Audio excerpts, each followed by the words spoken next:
Buenos días. El día de hoy vamos a continuar con nuestro estudio de la palabra del Señor. Como lo hablamos hoy hace 8 días, terminando la enseñanza en cuanto a la sabiduría de Dios, nuestra tarea para esta semana era iniciar una nueva serie en los fundamentos, que es el tema que estamos estudiando ahorita en la iglesia. Y esta nueva serie tiene que ver con la doctrina del hombre. Hasta el día de hoy, quiero hacer un pequeño resumen, hasta el día de hoy hemos destinado 23 enseñanzas con el fin de responder las siguientes preguntas. Esas preguntas hasta el momento han sido: ¿cómo conocemos a Dios? ¿Quién es Dios? ¿Y cómo es Dios? Nos tomó 23 enseñanzas para tener una respuesta a cada una de estas preguntas. Ahora, tenemos información muy útil, hemos estudiado ya durante varias semanas, hemos examinado la palabra del Señor para poder estudiar cualquier otra parte de la Escritura, ya que entendiendo lo que hemos estudiado durante los últimos 6 meses relacionado con la doctrina de Dios, porque ese fue el tema, al iniciar fundamentos, nuestra primer parte tenía que ver con lo que la Biblia habla acerca de la doctrina de Dios, lo que la Biblia nos enseña acerca de Dios. Terminada esta parte que nos tomó este tiempo, vamos entonces a iniciar lo que la Biblia habla en cuanto a la doctrina del hombre. Ahora, personalmente llevo más de 12 años como cristiano y en todo el tiempo en el camino del Señor nunca había tenido la oportunidad de escuchar este tipo de enseñanzas. No sé si en los lugares en donde me encontraba anteriormente no lo encontraban valioso, no lo hacían parte de su enseñanza, pero definitivamente son doctrinas y son fundamentos muy sólidos que todo cristiano necesita conocer. Debido a eso nos vamos a encontrar con una gran realidad, y es que gran parte de los cristianos, gran parte de los hijos de Dios no conocen este tipo de mensajes, no conocen este tipo de enseñanza. Lo que podemos nosotros ver es que Dios ha sido misericordioso en la iglesia con nosotros y nos ha permitido ir conociendo paso a paso estas grandes verdades. Así que de esta manera, con estos 23 mensajes que ya estudiamos, tenemos la primera parte de los fundamentos cristianos, relacionado con la doctrina acerca de Dios, lo que la Biblia habla acerca de Dios. Entonces, vamos a introducirnos ahora a partir de hoy. No sabemos aún cuánto tiempo nos va a tomar, pero la idea es estudiarlo bien, detalladamente, de manera lo más profunda que podamos, y aprender lo que la Biblia habla acerca del hombre, acerca de la doctrina del hombre. Y vamos en este estudio a tratar de respondernos las siguientes preguntas en cuanto al estudio doctrinal del hombre. Vamos a tratar de contestar: ¿de dónde venimos? ¿Quiénes somos? ¿Cómo somos? ¿Y a dónde vamos? Así que por un lado, estas dos doctrinas, la doctrina de Dios y la doctrina del hombre, son la base fundamental para luego, como lo vamos a ir desarrollando en la iglesia, y por supuesto ya con la herramienta de estos mensajes, sabemos que por medio de estos mensajes, la grabación de estos mensajes, tenemos la oportunidad de llegar a muchos más lugares, a muchas más personas, y la idea es que a través de todo este estudio podamos luego introducirnos, podamos luego comenzar un estudio acerca del Evangelio. La idea que tenemos en la iglesia es poder estudiar la Biblia en orden, pero es importante estudiar estas dos doctrinas. Estas dos doctrinas son básicas, porque de lo contrario será muy difícil profundizar en el Evangelio bíblico. Y aclaro el Evangelio bíblico porque lamentablemente, por el desconocimiento de estas dos doctrinas, muchas veces personas conscientes, muchas veces, otras veces inconsciente, lo que terminan predicando desde el púlpito no son sencillamente las enseñanzas bíblicas. Por consiguiente, termina enseñándose muchas veces mentiras, y eso no queremos que nos pase. Por eso nos vamos a tomar el tiempo, vamos a aprender, vamos a crecer, le vamos a pedir al Señor la dirección, al Espíritu Santo, que nos fortalezca y a partir de hoy con esta parte de los fundamentos que tiene que ver con la doctrina del hombre. Antes de comenzar, quiero aclarar otra cosa y es que la base que vamos a utilizar para este estudio, por supuesto, es la base sí, es la base que Dios mismo nos ha entregado, la cual ha sido revelada, y me refiero a la Escritura. Y quiero aclarar esto porque muchos pueden o tienen sus propios criterios o sus propios conceptos hablando de sí mismos. O al referirse a la humanidad en general, tal vez tengan sus propios pensamientos, sus propios criterios. Y por eso es que si nosotros nos llamamos cristianos y vamos a estudiar acerca del hombre, pues definitivamente nuestra base sólida y principal para este estudio va a ser la palabra de Dios. Lo único creíble, lo único que nos garantiza que nos va a llevar a un correcto estudio. Bien, si no tienes de pronto ni idea de lo que estamos hablando o estás un poco confundido en esta introducción, puesto que ya tenemos un recorrido, lamentablemente no pudimos grabar las enseñanzas anteriores, pero si te gustaría adquirir el material, si te gustaría ponerte al día con lo que estamos aprendiendo en la iglesia, allí en los videos vas a encontrar unos números de contactos donde nos puedes llamar, nos puedes escribir y con mucho gusto te estaremos acercando, no el video, no la grabación porque no la tenemos, pero sí podemos estar enviándote los mensajes escritos para que los puedas leer, los puedas examinar y así podamos todos ir al día y seguir avanzando en lo que Dios nos va a permitir estudiar. Entonces, de esa manera, con esta pequeña introducción, ahora sí me gustaría que tratáramos el tema que les dije vamos a comenzar a estudiar, la doctrina del hombre. Y para comenzar este estudio, lo primero que vamos a contestarnos, la primera pregunta por examinar, la primera pregunta o el primer cuestionamiento para resolver es ¿de dónde venimos? ¿De dónde venimos? Y esto inevitablemente nos va a llevar al punto de partida. Es decir, para poder contestarnos esta pregunta definitivamente necesitamos trasladarnos a Génesis, donde se nos habla acerca de la creación. La Biblia en Génesis nos muestra cómo Dios al principio creó todo. Obviamente dentro de esa creación aparecemos nosotros como las personas, los seres humanos. Así que la Biblia nos muestra al principio cómo Dios creó todo. Lo que no nos dice y lo que no muestra es cómo fue que Dios lo creó. Ya vamos a ir entendiendo más estos conceptos, vamos a ir entendiendo más esta doctrina y para eso vamos entonces a trasladarnos a Génesis capítulo 1, versículos 1 al 2. Génesis 1 del 1 al 2. Dios en el principio creó los cielos y la tierra. La tierra era un caos total. Las tinieblas cubrían el abismo y el Espíritu de Dios se movía sobre la superficie de las aguas. Lo primero que podemos ver en este versículo, especialmente en el versículo 1, es que hubo un principio. Este es el tema principal de Génesis capítulo 1, que hubo un principio, es decir, no había nada, luego hubo algo y quien creó ese algo dice directamente que fue Dios. Es decir, quien creó los cielos y la tierra fue Dios y lo hizo a partir de la nada. Eso es lo primero que encontramos en este versículo, sin agregarle y sin quitarle nada, de manera directa nos lo dice. Quien creó los cielos y la tierra a partir de la nada fue nuestro Dios. Ahora, nota algo.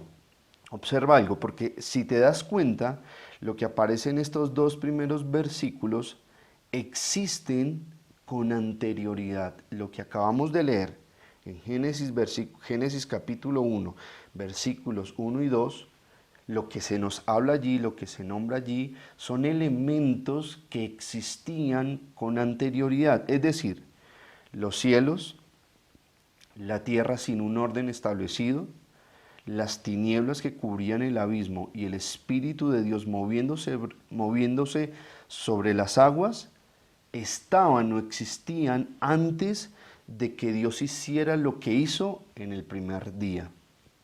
Lo que hizo, y como ya lo vamos a leer en el primer día, fue separar la luz de las tinieblas. Pero antes de que eso se llevara a cabo, que fue en el primer día, ya existían estos cuatro elementos: los cielos, la tierra sin un orden establecido, las tinieblas que cubrían el abismo y el Espíritu de Dios moviéndose sobre las aguas. Ahora, ¿por qué aclaro que lo que aparece en estos dos versículos ya existían con anterioridad? Porque mira, lo primero, al entender eso, es que no hay manera alguna de saber cómo Dios hizo los cielos y la tierra que desde el principio ya aparecen. Si tú quieres encontrar en Génesis la explicación de cómo Dios creó los cielos y la tierra, sencillamente no la vas a encontrar. Porque cuando tú comienzas la lectura de la Biblia en los primeros dos versículos, ya aparecen. Y no se nos dice de dónde surgieron, no se nos dice de qué manera Dios los creó, sino que dice que en el principio Dios creó estas cuatro cosas. Así que no tenemos manera alguna a través del Génesis de explicar Dios cómo hizo el cielo y la tierra. Solamente nos dice que en el principio fueron creados. No nos da ninguna otra información. ¿Por qué? ¿Por qué te estoy hablando de esto? Porque mira, Génesis 1 no pretende en ningún momento explicarnos o aclararnos cómo fue creado el universo. Los primeros versículos no tratan de darnos ese tipo de explicación. Esa no es la intención del escrito. Eso no es lo que busca Dios. Dios no busca informarnos, decirnos, explicarnos cómo fueron creadas estas cosas, sino que lo que tenemos que entender es algo completamente diferente. Ahora, nos dice allí que los cielos y la tierra ya estaban, pero vuelvo a decirlo, no se nos dice y no se nos aclara cómo surgió todo o cómo fue que Dios creó todo. Bien, entonces vamos a seguir desarrollando el tema. Quiero que vayamos introduciéndonos un poco más en todo este asunto, porque de pronto ya pueden surgir algún tipo de preguntas y que espero a través de este mensaje, a través de esta enseñanza, las podamos ir contestando. Pero en primer lugar, mira, Génesis no busca darnos una explicación acerca de cómo fue creado el universo. Eso es lo que muchos cristianos hasta el día de hoy lo han creído, lo han pensado, pero no funciona así. Quiero que sigamos leyendo y vamos a ir aclarando. Vamos a ir a Génesis capítulo 1, versículos 3 al 5. Y dijo Dios, que exista la luz, y la luz llegó a existir. Dios consideró que la luz era buena, y la separó de las tinieblas. A la luz la llamó día, y a las tinieblas noche. Y vino la noche, y llegó la mañana. Ese fue el primer día. Ahora, ¿qué creó Dios en el primer día? Lo que nosotros podemos ver, y dice claramente allí estos versículos, es que lo que Dios hizo fue crear la luz. Pero espera un momento, porque ¿a qué luz se está refiriendo el versículo? Nos está hablando que Dios creó la luz, pero ¿a qué luz se está refiriendo el versículo? Porque en este punto, no sé si alguna vez lo habías notado, pero en este punto, en este versículo donde se nos habla acerca de esta luz, en ese punto aún no había sido creado el sol, no había sido creada la luna ni las estrellas. Entonces, ¿a qué luz se está refiriendo el texto? Ahora, si queremos encontrar una respuesta, lo vamos a hacer sin inventarnos nada, sin forzar el texto y sin espiritualizar el texto. Si vamos a buscar una respuesta, necesitamos ser fieles a lo que dice el escrito. Y si tú continúas leyendo, te vas a dar cuenta que allí hay una respuesta, porque más adelante dicen los mismos textos en Génesis 3 al 5, nos dice allí que a la luz que Dios separó de las tinieblas, a esa luz Dios la llamó día. Dios llamó a esa luz día. Ahora, esa luz, basándonos directamente en el texto, no podemos llegar a decir que eres la luz que proviene del sol, porque el sol no existía. Entonces, no podemos inventarnos nada, vuelvo a decirlo, y no podemos forzar el texto para que nos diga lo que nosotros queremos que nos diga. Así que si lo que nos dice allí es que a esa luz se llamó día, por consiguiente, a la conclusión a la que nosotros podemos llegar es que esa luz sencillamente era un periodo iluminado, ¿cierto? Era un periodo iluminado, y a las tinieblas, a las cuales también en el mismo texto llamó noche, sencillamente era un periodo oscuro. Y al conjunto de estos dos, tanto del periodo iluminado como al periodo oscuro, al conjunto de estos dos, Dios lo llamó día. No tenemos más información, la Biblia no nos otorga más información, no nos explica más acerca de esta luz. No podemos decir que la luz del sol, de la luna o las estrellas, porque estos astros aún no habían sido creados. Lo que podemos concluir a la luz del texto es que esta luz era un periodo iluminado y las tinieblas era un periodo de oscuridad, y al conjunto de los dos se le llamó día. Pero lo que podemos ver más allá es que definitivamente lo que Dios, y ya quiero que lo veas y que lo entiendas, lo que Dios en realidad estaba creando en ese primer día es algo que se conoce como el tiempo. Mira, piensa por un momento. Si todos nosotros viviéramos siempre en un periodo de oscuridad, ¿podríamos llegar a determinar el tiempo? Es decir, si a toda hora estuviera oscuro o si a toda hora estuviera claro, si a toda hora estuviera de día, ¿podríamos nosotros llegar a determinar el tiempo con exactitud?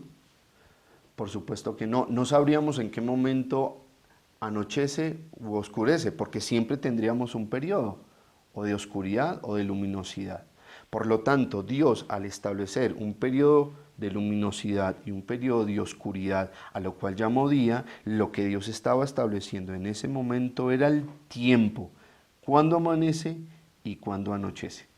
Así que de manera resumida, lo que Dios creó en ese primer día, podemos llegar a decir que Dios creó el tiempo. Sigamos avanzando. Vamos a leer lo que tiene que ver con el segundo día en Génesis capítulo 1, versículos 6 al 8. Génesis 1, 6 al 8. Y dijo Dios, que exista el firmamento en medio de las aguas y que las separe. Y así sucedió.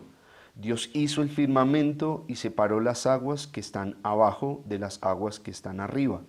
Al firmamento Dios lo llamó cielo, y vino la noche y llegó la mañana. Ese fue el segundo día. ¿Qué creó Dios en el segundo día? Ahora, antes de aclararlo, quiero que sepas algo. Esta versión, que es la nueva versión internacional, emplea la palabra allí firmamento. Pero cuando tú lees la palabra, este mismo texto, en la Reina Valera, te vas a dar cuenta que la palabra firmamento cambia por la palabra extensión. Entonces, lo que Dios está, extensión no, sino expansión. Esa es la palabra que aparece en la Reina Valera, expansión en lugar de firmamento. Y esta palabra expansión en realidad es la más apegada al original. Pero entonces, ¿qué fue lo que creó Dios en el segundo día? Una expansión entre las aguas de abajo y las aguas de arriba. Y a esta expansión Dios la llamó cielo. Esto fue lo que Dios creó en el segundo día. La expansión entre las aguas de abajo y las aguas de arriba. El cielo que tú y yo podemos observar diariamente. El cielo donde vemos que están las nubes. El cielo que contemplamos a nuestro alrededor. Ese fue el cielo que Dios creó en el segundo día. Pero como lo hicimos en el primer día, vayamos un poco más allá y notemos qué era lo que Dios a través del cielo estaba creando. Porque si entendemos que Dios todo lo hace con un propósito, lo hace con una razón, vimos que Dios creó un periodo luminoso y un periodo oscuro y así dio lugar al tiempo. En el segundo día también ocurrió algo similar, porque Dios al crear el cielo, lo que estaba dando o lo que estaba creando a la vez era algo conocido como el clima. Para hablar del clima en la tierra, tienes que hablar del cielo. Todo lo referente al clima ocurre en un solo lugar. Y tú y yo sabemos muy bien que ese lugar es el cielo. Entonces, en el primer día tenemos que Dios creó el tiempo. En el segundo día tenemos que Dios creó el clima. Pero vamos a ver qué pasó en el tercer día. Génesis capítulo 1 del 9 al 13. Dijo también Dios: júntense las aguas que están debajo de los cielos en un lugar, y descúbrase lo seco. Y fue así. Y llamó Dios a lo seco tierra, y a la reunión de las aguas llamó mares. Y vio Dios que era bueno. Después dijo Dios: produzca la tierra hierba verde, hierba que dé semilla, árbol de fruto que dé fruto según su género, que su semilla está en él sobre la tierra. Y fue así. Produjo pues la tierra hierba verde, hierba que da semilla según su naturaleza, y árbol que da fruto, cuya semilla está en él según su género. Y vio Dios que era bueno, y fue la tarde y la mañana el día tercero. Vuelve la misma pregunta. ¿Qué creó Dios en el tercer día? Vemos que Dios en estos versículos en realidad lo que hizo fue una separación. Dios separó un terreno seco del resto de las aguas, es decir, una zona seca a la cual llamó tierra, la separó de las aguas a las cuales llamó mares. Ahora, esta separación tenía como fin, tenía como propósito que en la tierra se produjera lo que acabamos de leer: hierba verde, hierba que dé semilla y árboles que dieran fruto. Entonces vemos que esto ocurrió en el tercer día, pero hagámoslo como lo hemos hecho hasta el momento. Veamos detrás de esto lo que Dios estaba dándonos en ese momento, porque así como en el primer día Dios creó el tiempo, en el segundo creó el clima, lo que definitivamente es muy claro y es muy notorio que pasó en el tercer día es que en el tercer día Dios creó el alimento. Dios creó la comida. Dios adaptó lo que era un caos total, como leíamos en los primeros versos, de manera que haya tiempo. Lo ordenó de manera que haya clima. Y ordenó todo de manera que haya comida, que existiera alimento. Esto es claro en los tres primeros días que se nombran en Génesis capítulo 1. Y estas tres cosas que podemos ver, más adelante en este mismo libro, en Génesis, lo podemos ver reflejado de una manera también muy precisa. Para eso, leamos por favor Génesis capítulo 8, versículo 22. Génesis 8:22 dice así: mientras la tierra exista, y quiero leerte algo que ocurrió inmediatamente después del diluvio, unas palabras que Dios habló después de que ocurrió el diluvio. Mira lo que el Señor habló allí. Mientras la tierra exista, habrá siembra y cosecha, frío y calor, verano e invierno, y días y noches. Mientras que la tierra exista, dice la palabra, dice la escritura, que estas funciones principales siempre estarán presentes. Pero nota que estas funciones principales que acabamos de leer son precisamente las funciones principales que Dios creó en los tres primeros días. Allí lo que leíamos en Génesis 8:22 nos hablaba de días y de noches. ¿Qué podemos ver allí? El tiempo. Nos hablaba también acerca del frío y el calor, del invierno y del verano. ¿Qué notamos allí? El clima. También nos hablaba de la siembra y de la cosecha, y por supuesto sabemos que la siembra y la cosecha tienen una relación directa con la comida. Eso es lo que vemos en los tres primeros días de creación. Ahora recuerda algo antes de continuar. La idea de ir a Génesis y de examinar estos versículos y este primer capítulo, lógicamente es poder llegar a lo que partimos, es decir, a ver al hombre desde sus inicios, a ver al hombre desde el momento en que fue creado. No estamos haciendo de por sí un estudio profundo de Génesis, lo vamos a hacer, como les dije hace un momento, la idea es estudiar el Evangelio, es poder estudiar toda la Escritura, pero eso va a ser más adelante. Primero necesitamos estos fundamentos. Así que por el momento no voy a profundizar en muchas cosas que sé que hasta el momento pueden producir dudas, y si tienes alguna duda recuerda que estamos también para poder atenderte y te puedes contactar con nosotros. Pero por el momento vemos estas tres cosas en los 3 primeros días: tiempo, clima y comida. Ahora, sinceramente, con lo que has escuchado, ¿crees que lo que Dios nos habla a través de Génesis, crees que estos versículos tienen la intención de darnos un relato científico y profundo acerca de cómo fue creado el universo? ¿En realidad crees y lo ves por ese lado? ¿Lo ves viable? ¿Crees que si esa era la intención de Dios, nombrarnos y decirnos específicamente cómo fue creado el universo, entonces ya tendríamos más respuestas, tendríamos un camino ya trazado? Por cuanto eso no es así, por cuanto la intención de Dios no era eso, definitivamente no era la intención del Señor hablarnos acerca de cómo fue creado el universo, pues es por eso que no vemos ese énfasis en el texto.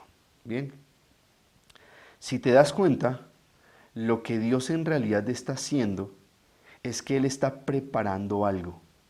Él está colocando un orden con un propósito que hasta el momento no se nos ha hablado, no se nos ha dicho, pero que más adelante lo vamos a ir entendiendo. Él está organizando algo, Él está llevando a cabo un propósito, está organizando, está dirigiendo todo de cierta manera para más adelante cumplir algo ya preestablecido por Él mismo.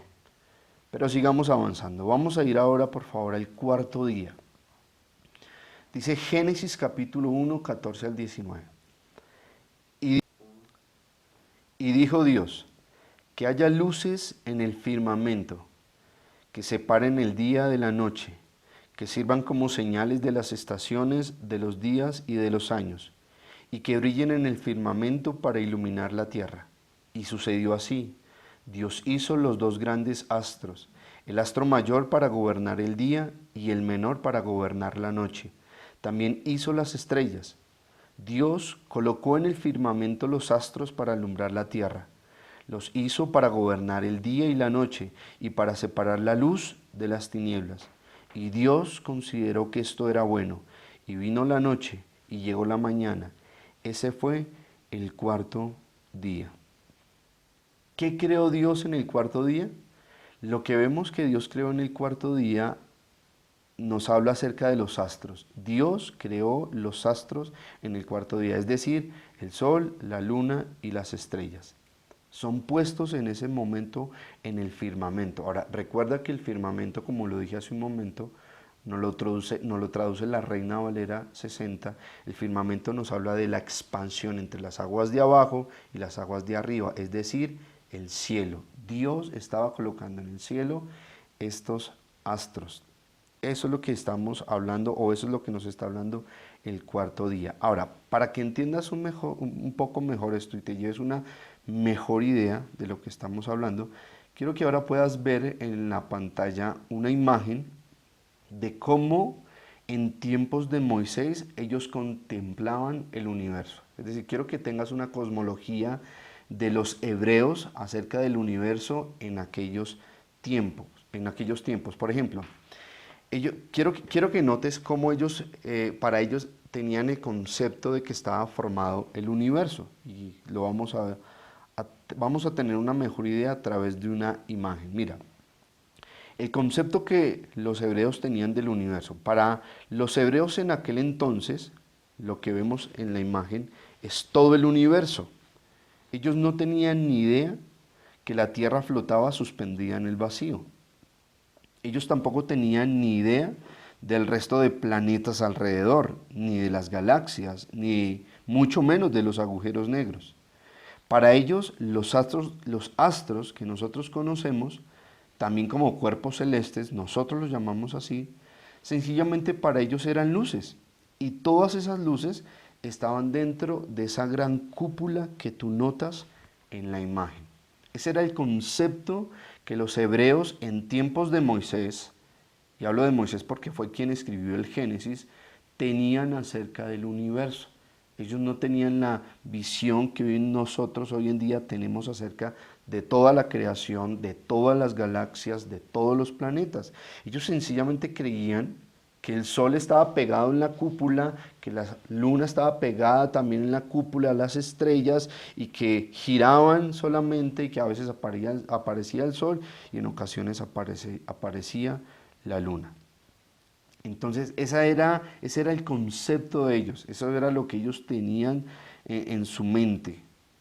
Si damos un vistazo, ahora claramente, perdón, el relato de Génesis, vuelvo a decirlo, no nos está hablando de algo científico, nos está hablando en realidad de algo cultural, lo que ellos entendían acerca del universo en ese entonces.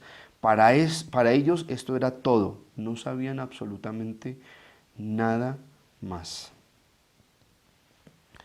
Bien, hasta el momento si damos un vistazo a todo lo que hemos aprendido en estos versículos de Génesis, lo que Dios está haciendo es creando herramientas útiles para un ser que aún no ha creado. Está Dios otorgando, está Dios creando herramientas muy útiles para un ser que aún no ha creado. Herramientas como, lógicamente, el sol, la luna, las estrellas. Tú sabes muy bien que durante años, durante milenios, lo que estos astros representan para la humanidad definitivamente se traduce en grandes beneficios para la posición terrestre, para determinar periodos de tiempo, etc. Son herramientas que Dios está otorgando para un ser que aún no ha creado, pero que ya vamos a ver más adelante. Eso en el cuarto día. Quiero que lleguemos ahora, por favor, al quinto día. Dice Génesis 1 del 20 al 23. Y dijo Dios, que rebosen de seres vivientes las aguas y que vuelen las aves sobre la tierra a lo largo del firmamento. Y creó Dios los grandes animales marinos y todos los seres vivientes que se mueven y pululan en las aguas y todas las aves según su especie. Y Dios consideró que esto era bueno, y los bendijo con estas palabras: sean fructíferos y multiplíquense, llenen las aguas de los mares, que las aves se multipliquen sobre la tierra. Y vino la noche y llegó la mañana, ese fue el quinto día. ¿Qué creó Dios en el quinto día? Bueno, en realidad lo que podemos ver en este quinto día es que en realidad Dios lo que está haciendo es llenando los espacios vacíos.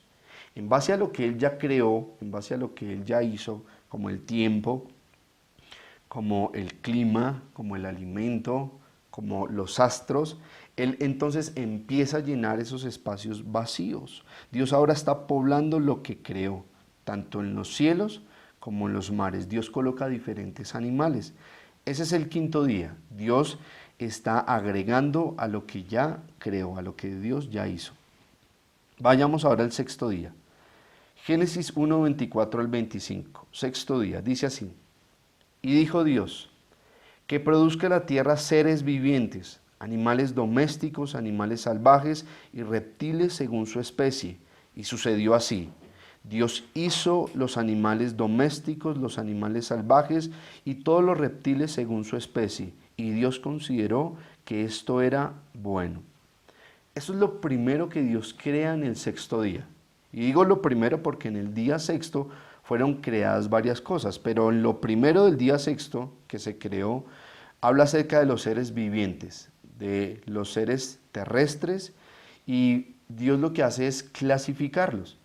Ahora, desde la perspectiva de aquel entonces, lo que podemos ver es que hay tanto animales salvajes que no se pueden domesticar y hay animales domésticos que se pueden domar.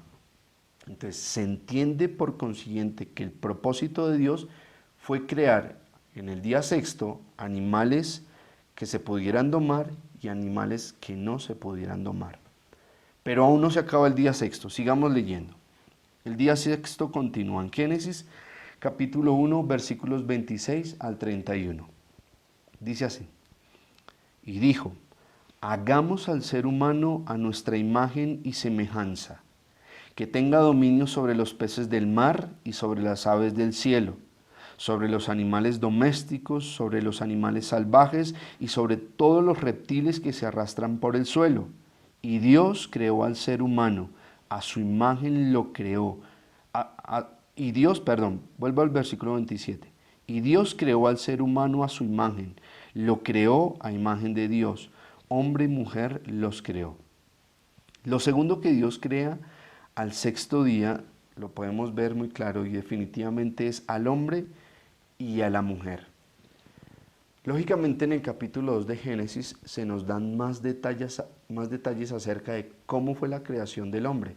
Sabemos que cuando Dios creó al hombre, no creó a la mujer al instante, sino que tú y yo ya sabemos que Dios crea al hombre y más adelante de una costilla crea a la mujer. Pero allí reúne lo que dice el capítulo 1 en el hombre y en la mujer, como un solo ser. Así que esto es lo que nos dice estos versículos. Dios crea al hombre y crea a la mujer. Pero comencemos a notar varias diferencias que ocurren dentro del mismo sexto día. Porque aunque se crearon animales y se creó al hombre en ese mismo día, definitivamente las indicaciones para ambos bandos, llamémoslo así, eran completamente diferentes. La orden para el hombre y la mujer era una orden totalmente diferente al resto o a la orden que le dio al resto de la creación. Los animales se debían multiplicar. Al igual el hombre y la mujer también lo debían hacer. Sin embargo, en el hombre existían grandes diferencias y estas grandes diferencias es lo que definitivamente lo separan del resto de la creación. Nosotros lo leímos. Dios le dijo al hombre que tuviera dominio y este dominio era exclusivamente para el hombre. Ese dominio en ningún momento se le otorgó al resto de las especies o a los animales, sino que el dominio era solamente para el hombre. Ahora, ¿qué era lo que el hombre podía dominar? El mismo escrito también nos lo dice. Dios dice que el dominio del hombre debía de estar sobre los peces, sobre las aves, sobre los animales domésticos, sobre los animales salvajes y sobre los reptiles. Es decir, lo que podemos notar también es que el dominio del hombre, su autoridad, su gobierno, está claramente delimitado. Dios le dijo sobre qué cosas podía tener dominio. Yo quiero preguntarte, ¿ves a Dios en el texto en algún momento diciéndole al hombre que tenía dominio sobre los astros? ¿Ves a Dios en algún momento diciéndole al hombre que tenía dominio sobre el abismo o dominio sobre la expansión de los cielos? Claro que no, no le dijo en ningún momento. Esto nos da a entender que el dominio del hombre era limitado, era delimitado. Dios le puso cierta barrera. El hombre tiene un límite, el hombre tiene un límite, el hombre tiene un límite en lo que controla. No controlaba todo absolutamente, sino solamente una parte, la parte que le dijo Dios. Ahora, sigamos estudiando y sigamos aprendiendo acerca de lo que pasó este sexto día. Porque vemos allí que cuando Dios crea al hombre, dice que el hombre fue creado a imagen y semejanza de Dios. Y esto es vital para poder entender y seguir avanzando. Porque el gobierno del hombre viene a causa de que él, esa imagen, o de que él es hecho a imagen y semejanza de Dios.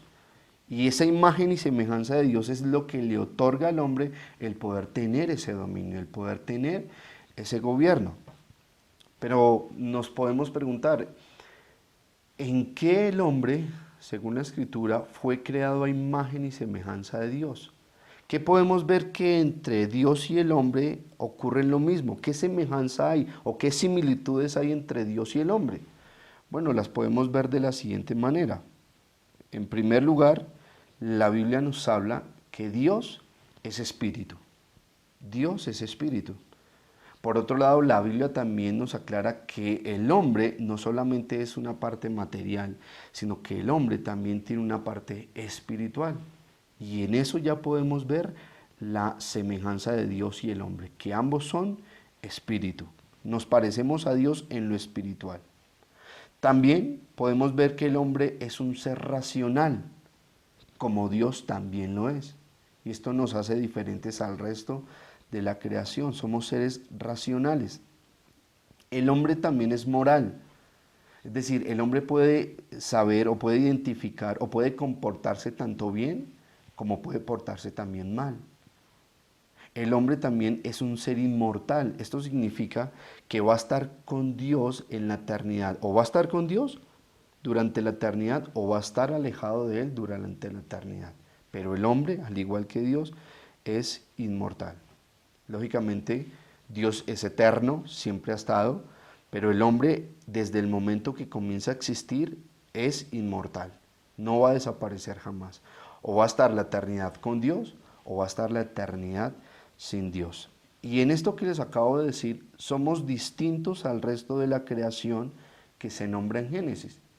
Y esto no solamente en la parte material, sino que también en la parte, perdón, no solamente en la parte natural, sino que también en la parte espiritual, hay asuntos en los que definitivamente somos similares a Dios, o Dios espera que seamos similares a Él, que llevemos esa imagen y semejanza suya.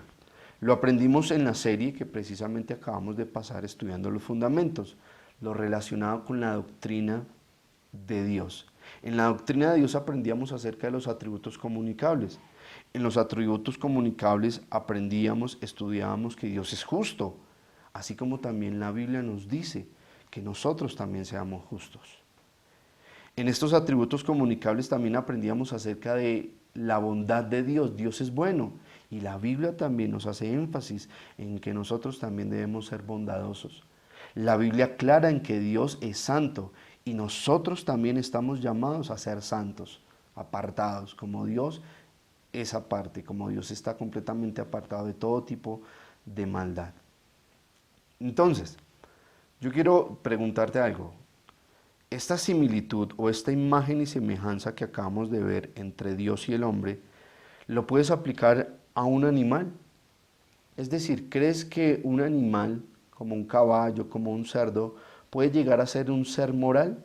Es decir, ¿puede tener la capacidad de portarse bien como de portarse mal?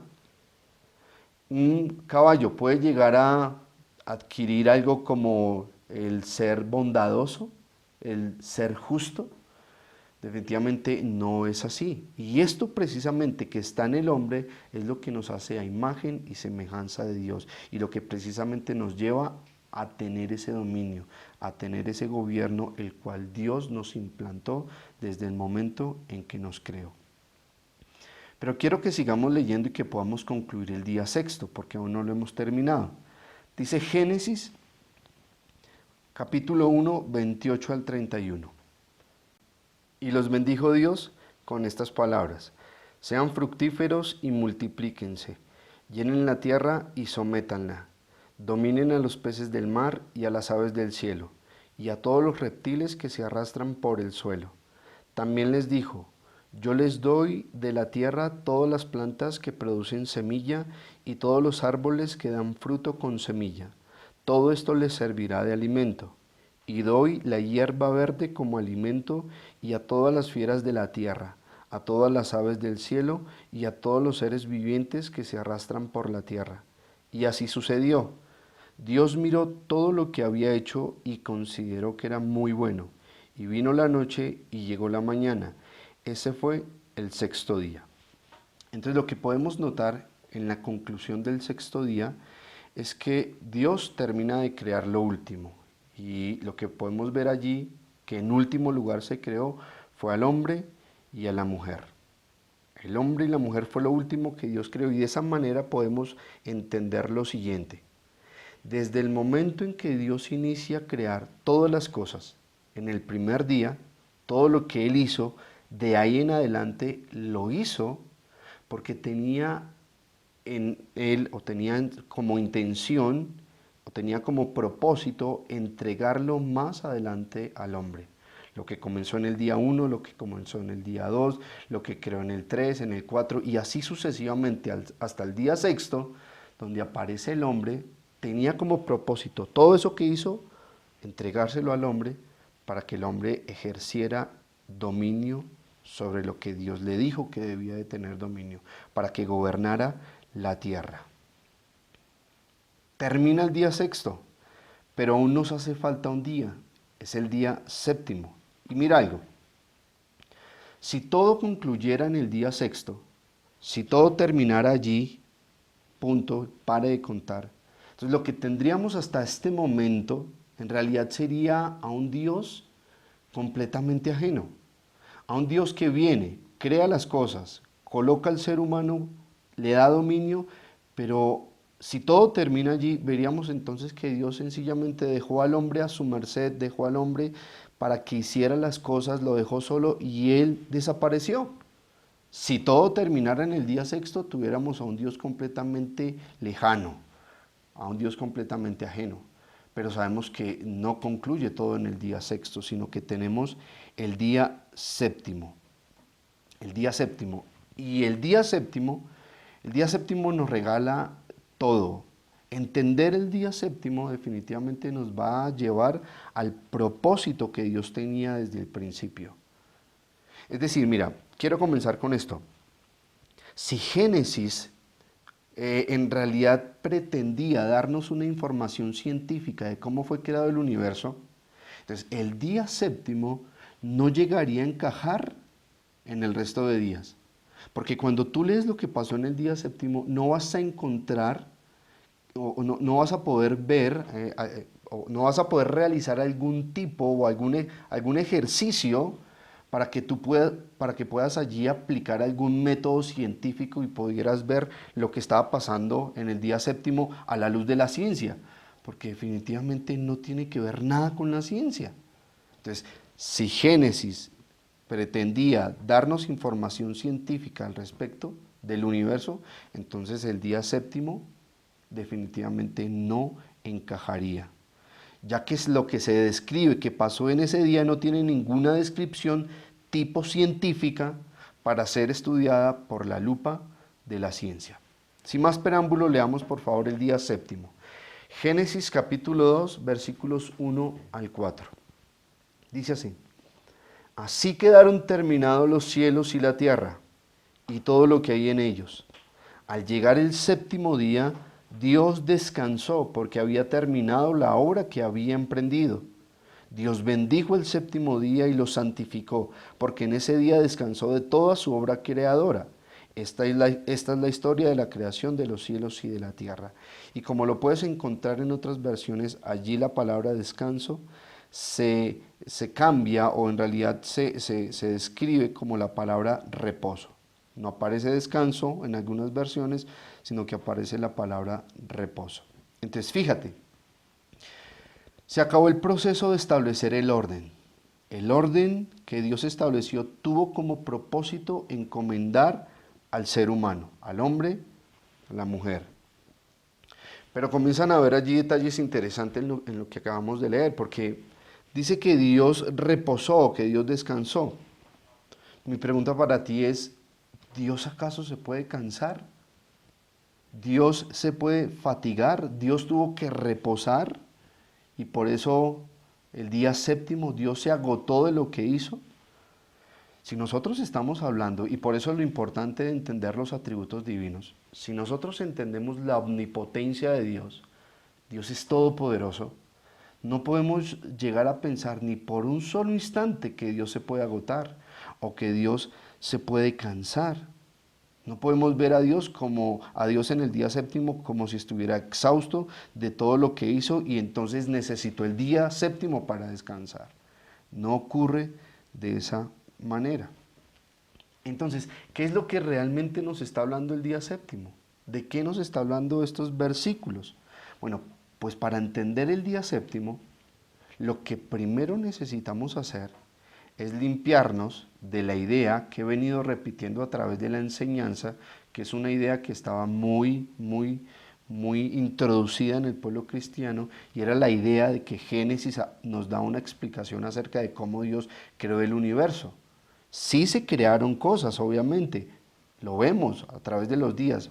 Hubo cosas que existieron cosas, hubo cosas que Dios creó, pero su propósito no era contarnos cómo fue creado el universo. Entonces, para poder entender el día séptimo, para poder comprenderlo, necesitamos limpiarnos de esa idea equivocada.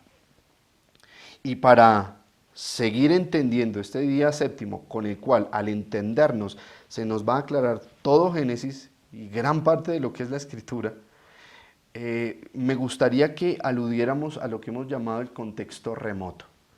Es decir, muchas veces empleamos el contexto cercano, pero en esta ocasión quiero que empleemos el contexto remoto y entendamos mejor lo que el día séptimo nos está hablando.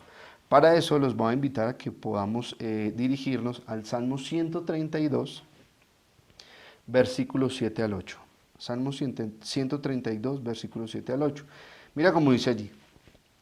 Dice el salmista, vayamos hasta su morada, postrémonos ante el estrado de sus pies.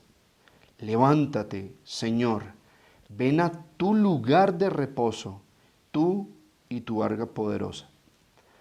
El salmista en su oración claramente nos está hablando de un lugar, y ese lugar se conoce como el lugar de reposo. Es un lugar, específicamente se nos está hablando de un lugar donde Dios reposa. Entonces quiero que lo tengas claro. Lo primero, está hablando de un lugar donde Dios reposa, lo que nos acaba de decir el Salmo. Pero obviamente necesitamos más información. Vayamos por favor ahí mismo en ese Salmo, pero ahora los versículos 13 y 16. Versículos 13 y 16 del Salmo 132 dice, el Señor ha escogido a Sión, su deseo es hacer de este monte su morada. Este será para siempre mi lugar de reposo. Aquí pondré mi trono, porque así lo deseo. Bendeciré con creces sus provisiones y saciaré de pan a sus pobres. Revestiré de salvación a sus sacerdotes y jubilosos cantarán sus fieles. Nota cómo el salmista nos aclara que lo que Dios hizo fue elegir a Sión, específicamente nos habla allí del monte de Sión, pero nosotros sabemos que nos está hablando del pueblo de Israel. Y dice que escogió a Sión para hacer de este lugar su morada. Dios se establecería en ese lugar, allí se establecería Dios mismo. Es decir, lo que el texto nos dice es que donde Dios reposa, es decir, donde Dios está, desde allí Él gobierna, desde allí Él coloca su trono. Lo vemos al hablar de Sión. Dice que escogió este monte para hacer de este monte su morada. Pero dice que desde esa morada donde Él reposa está su trono. Si nosotros hablamos de trono, definitivamente lo que vamos a entender es que Él es el rey que gobierna por encima de todas las cosas. Pero vamos a entenderlo un poco mejor aludiendo a unos ejemplos que estoy seguro muchas veces has escuchado. El primero de estos ejemplos es lo que pasó con Salomón, Salomón el hijo de David.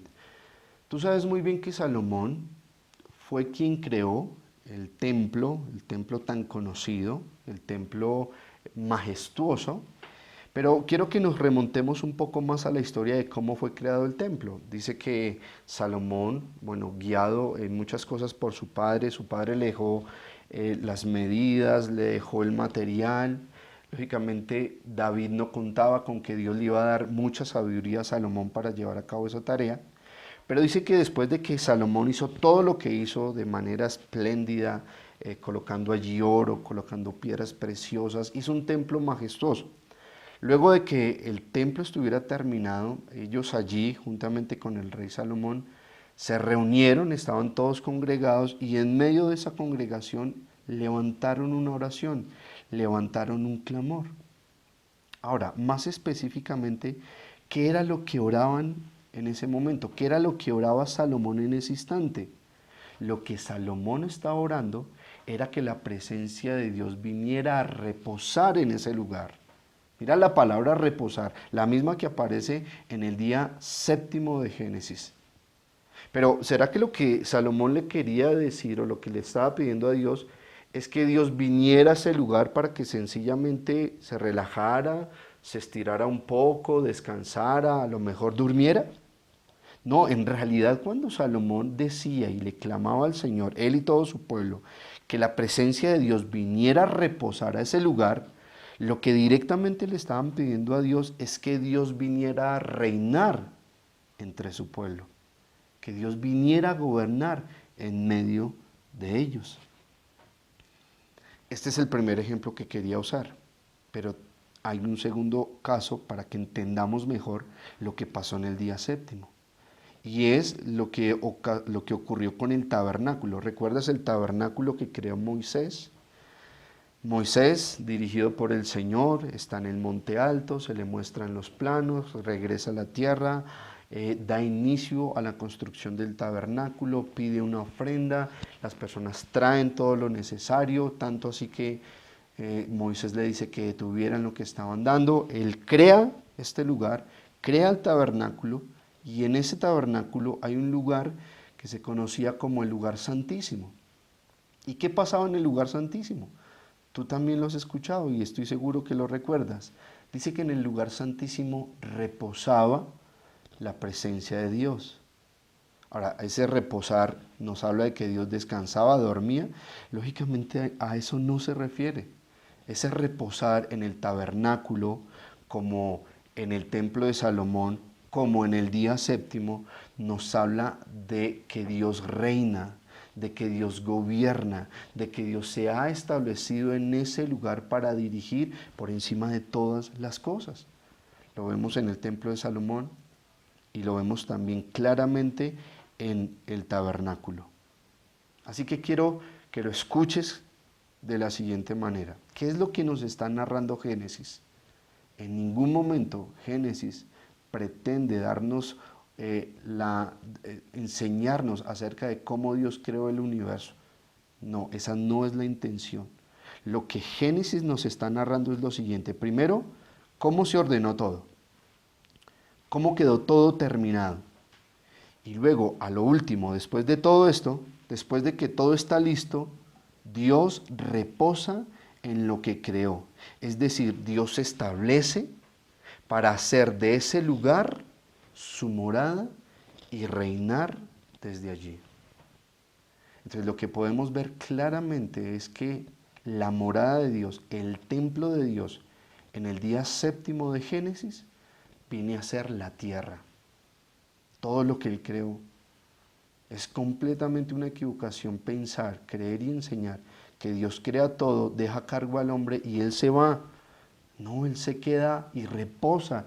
Es decir, se establece en toda su creación se convierte como el templo donde su presencia habita, donde el rey está dirigiendo todo a su alrededor y coloca al hombre como un ser subordinado. Le da un gobierno delimitado, pero por encima del mismo hombre siempre ha estado el Señor, siempre ha estado Dios como el único y soberano Rey eterno. Entonces, ¿qué fue lo que pasó en el séptimo día? Pasó lo mismo que ocurrió con el templo de Salomón y pasó lo mismo que ocurrió con el tabernáculo de Moisés. Quiero volver a decirlo. Génesis no intenta darnos un relato de la creación del universo. En realidad habla de cómo fue preparado todo para que Dios viniera a morar con los hombres. Toda la creación es el templo de Dios. Dios, ya lo hablamos, lo dije hace un momento, Dios encomendó al hombre ciertas funciones, pero definitivamente no lo deja solo. El hombre tiene gobierno de muchas cosas de la creación, pero definitivamente está bajo el poder y bajo el dominio absoluto y completo de Dios. Al hombre se le da una tarea específica. Tiene la capacidad, mira esto, él tiene la capacidad de gobernar todo el mundo. Y es por eso también que allí se limpia esa idea completamente errada de creer que Adán fue creado como un ser primitivo, como durante mucho tiempo algunas personas lo han hecho ver, que que Adán se fue adaptando, que Adán comenzó siendo un cavernícola comenzó a aprender, fue desarrollando capacidades para llegar a convertirse pues, en quien se convirtió. Pero eso no tiene ningún sentido a la luz de la palabra. Si Dios al momento de crearlo le entrega autoridad, le entrega dominio, nos da a entender directamente que Adán estaba completamente apto, intelectualmente, de todas las maneras estaba apto para cumplir el propósito que Dios le había encomendado. Ahora, cuando Dios le delega autoridad al hombre, esto significa directamente que lo que está adquiriendo el hombre con Dios es una responsabilidad.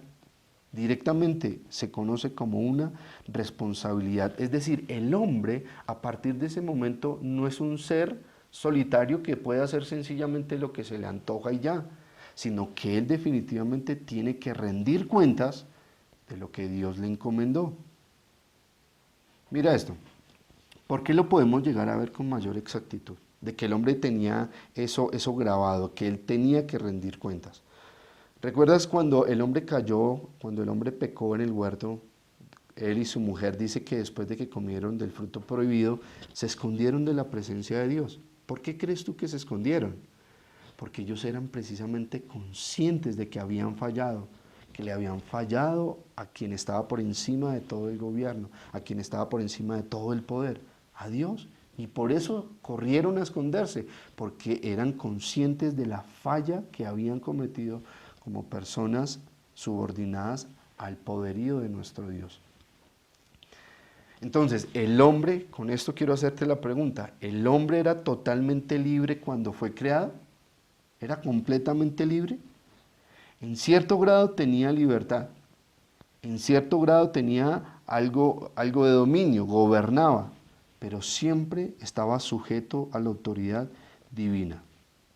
Ese fue el error, precisamente el énfasis del error que en el huerto cometió. Cuando él pecó, lo que hizo fue subordinarse, fue rebelarse contra el poderío, contra el gobierno del rey que estaba por encima de todo. Ese fue su gran pecado y eso lógicamente ocasionó grandes consecuencias, que es lo que vamos a ir estudiando paso a paso en esta doctrina del hombre. Así que, para todos nosotros, con la información que ya hemos recibido, ya de alguna manera podemos dar respuesta a las preguntas con las cuales iniciamos este estudio. Lo primero era, ¿de dónde vienes? Hablando del ser humano. Podemos ya dar una respuesta directa. ¿De dónde vienes? Hablando del hombre, venimos de la nada. Venimos de la nada. Fuimos creados con el propósito de gobernar a su imagen y a su semejanza. Ya tenemos la primera respuesta a esta pregunta. Pero también podemos contestar otra pregunta. ¿Qué eres? ¿O qué somos? ¿Quiénes somos? Definitivamente somos creación de Dios. Somos seres subordinados a la autoridad divina, creados con la capacidad de elegir entre lo bueno y lo malo.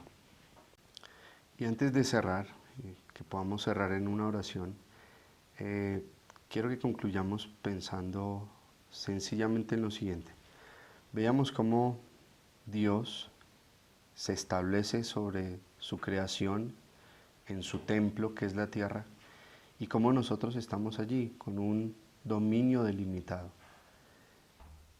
Podemos ver y notar que somos seres subordinados, que tenemos una autoridad y tenemos unos lineamientos para seguir. De por sí esa es la palabra del Señor. La palabra del Señor nos habla acerca de cuál es la voluntad divina para nosotros. Y es por eso que cada vez que nosotros nos desviamos de esa voluntad, cada vez que nosotros actuamos bajo nuestros mismos criterios, es lo que la Biblia llama pecado. Nos desviamos. Es allí cuando ofendemos al Señor, pero directamente lo que estamos haciendo es que estamos desacatando a nuestro Rey. Nos estamos rebelando. Y por supuesto, como pasó con Adán y Eva, también con nosotros como hijos muchas veces nos va a pasar. Va a venir serias consecuencias. Lo hablaba hace un poco, Dios es muy paciente, pero sabe en qué momento, cuando ya llega el tiempo, la hora, Él nos va a corregir, nos va a limpiar. Veíamos y aprendíamos también a través de esta enseñanza que lo que Dios quiere es que cumplamos su propósito por el cual fuimos creados. y que entendamos que somos a imagen y semejanza suya. Estamos cada día aprendiendo y estamos encaminados a ser más a su imagen y a su semejanza. Lo veíamos en los atributos, para cumplir su propósito. Su propósito es este. Su propósito es que sigamos estudiando la palabra, su palabra, para saber qué es lo que Él desea con cada uno de nosotros. Antes de hacernos tesoros en la tierra, antes de hacernos un nombre en la tierra, antes de ser reconocidos, no sé, muchas cosas que tal vez nuestro corazón humano desea, Dios busca su voluntad, que se cumpla, que se haga lo que Él quiso que se hiciera cuando fuimos creados, que gobernáramos, que tuviéramos ese dominio, pero conforme a su imagen y semejanza, no conforme a nuestra propia imaginación, conforme a nuestros deseos pecaminosos, sino conforme a su voluntad. Y esto es definitivamente algo que nos invita al Señor y en lo cual debemos de esmerarnos.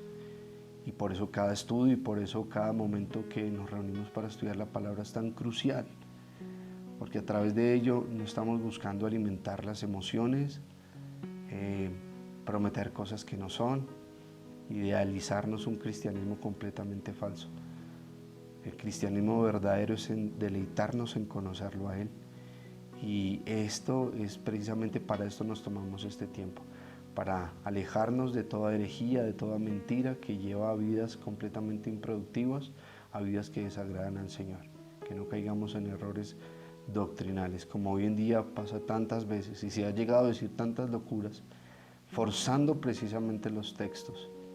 Llegar a decir que, por ejemplo, existió una generación preadánica antes de Adán y ese tipo de cosas, que en ningún momento la Biblia lo habla, pero muchas personas creen esa cantidad de mentiras porque forzan textos, porque no se detalla el contexto cercano, remoto, y para eso tenemos que estudiar y esforzarnos y ser valientes. De esa manera quiero que podamos ya ahora sí cerrar en una oración dándole gracias al Señor por el tiempo que nos ha dado, por permitirnos seguir siendo instruidos en la palabra y por esta nueva serie dentro de los fundamentos que vamos a comenzar a recibir. Vamos a orar, vamos a darle gracias al Señor. Padre, te damos gracias en esta tarde por un día más donde nos deleitamos en lo que tú nos hablas, en lo que tú nos enseñas. Gracias por limpiar todo ese mal concepto que teníamos del Génesis. Gracias por mostrarnos cómo todo fue preparado para más adelante entregarlo al hombre y luego tú establecerte para siempre en tu templo. Gracias porque entendemos ese dominio absoluto tuyo. Gracias, Rey hermoso, porque nos permites profundizar. Te pedimos de esa gracia que siga siendo derramada en nuestras vidas para las personas que también están escuchando, que están viendo este video y lo están escuchando. Que esta palabra, Señor, verdaderamente los despierte, esta palabra los dirija, les permita ver que el cristianismo está en crisis actualmente y necesitamos pedirte y clamarte para que nos saques del error.